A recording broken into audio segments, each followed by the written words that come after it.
আপনারা দেখেছেন যে যখন রাগ ওঠে মাথায় তখন কিন্তু ভুল সিদ্ধান্তই নেয় মানুষ। রাগ মাথায় কঠিন সিদ্ধান্ত নিয়ে ফেলে। সো আমিও ভুল সিদ্ধান্ত নিয়েছিলাম, ভুল কাজ করে ফেলেছিলাম। এখন আশা করছি সামনে আর কোনো ভুল করব না। অসংখ্য ধন্যবাদ আপনাদের প্রিয় দেশবাসী। সবার আগে আমি হিরো আলম এবং রিয়ামণি দুইজনে আপনাদের কাছে ক্ষমা দৃষ্টি আকর্ষণ করতেছি। মানুষ বলতে ভুল হয়, আমরা হয়তো অনেকে ভুল করেছি দুইজনে, সে ভুলের ঊর্ধ্বে কেউ নেই। আল্লাহ পাকের কাছে ক্ষমা চাইলো, আল্লাহ পাক ক্ষমা করে। আর আমরা তো মানুষ, সেই হিসেবে আপনার সবাই আমাদেরকে ক্ষমা দৃষ্টি দেখবেন। আর আমাদের দুইজনে রিয়ামণি এবং হিরো আলমকে দুই পক্ষে আমাদের আইনজীবী হিসেবে আমাদের আতিক ভাই আছে।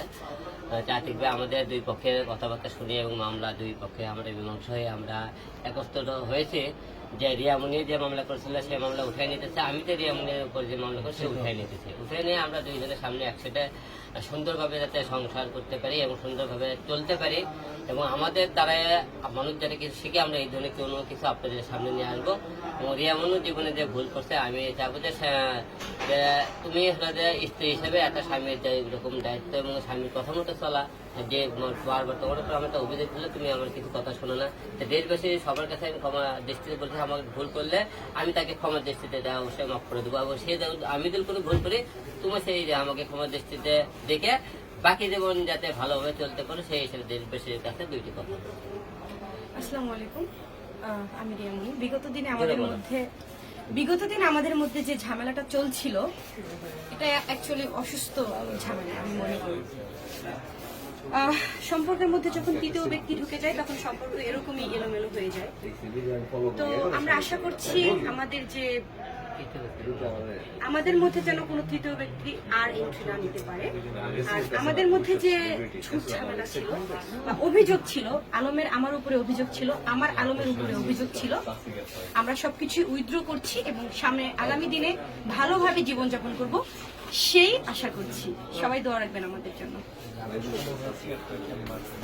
হ্যাঁ, আর আমাদের এই মীমাংসার মধ্যে বড় অবদান রেখেছে আতিক ভাইয়া। উনি অনেকটা অবদান রেখেছে। আর আমাদের মীমাংসার জন্য যে পেপারস গুলো দেখছেন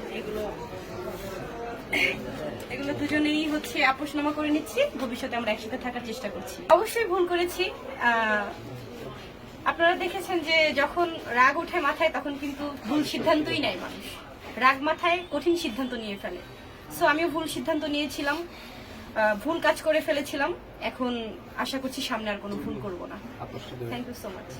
আজকে আসলে দেশবাসীর উদ্দেশ্যে একটি কথা বলতে চাই। আমাদের যে ইয়াংদের মধ্যে অত্যন্ত জনপ্রিয় বর্তমান বাংলাদেশে মোহাম্মদ আশরাফুল হোসেন আলম ওরফে হিরো আলম এবং রিয়ামণি দুজনে আজকে আমার কোর্ট চেম্বারে উপস্থিত আছেন। আমি advocate Atikur Rahman Khan, Bangladesh supreme court.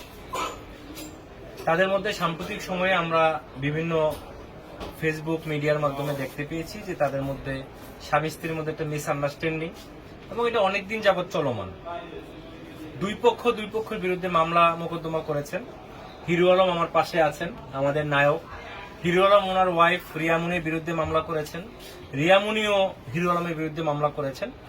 তো আমি হিরো আলমের আইনজীবী।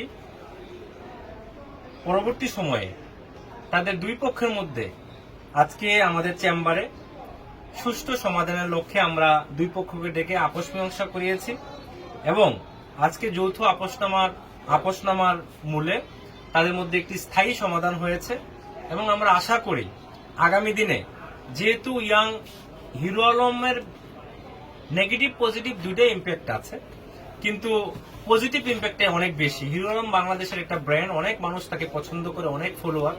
তো আমরা হিরো আলম ভাইয়ের কাছে একজন বাংলাদেশ সুপ্রিম কোর্টের আইনজীবী হিসাবে এবং আপনাদের আইনজীবী হিসাবে আমার একটা সাজেশন থাকবে, যেহেতু মানুষ আপনাদেরকে পছন্দ করে, একটা বিশ্বাস এবং আস্থা ভালোবাসার জায়গায় আপনারা আছেন হিরো আলম এবং রিয়ামণি, আপনারা এমন কোনো অপ্রীতিকর ঘটনা যেন আপনাদের মাধ্যমে না হয় বা দেশবাসী ইয়াং টিনেজদের মধ্যে যেন এই প্রভাবটা না পড়ে যে আপনারা বিভিন্ন পার্সোনাল প্রবলেম হতেই পারে, বাট এটা যেন মিডিয়াতে না আসে। আর আমরা আশা করি এবং বিশ্বাস করি আগামী দিনে তারা দুইজন একসাথে আমরা আপোষ করে দিয়েছি।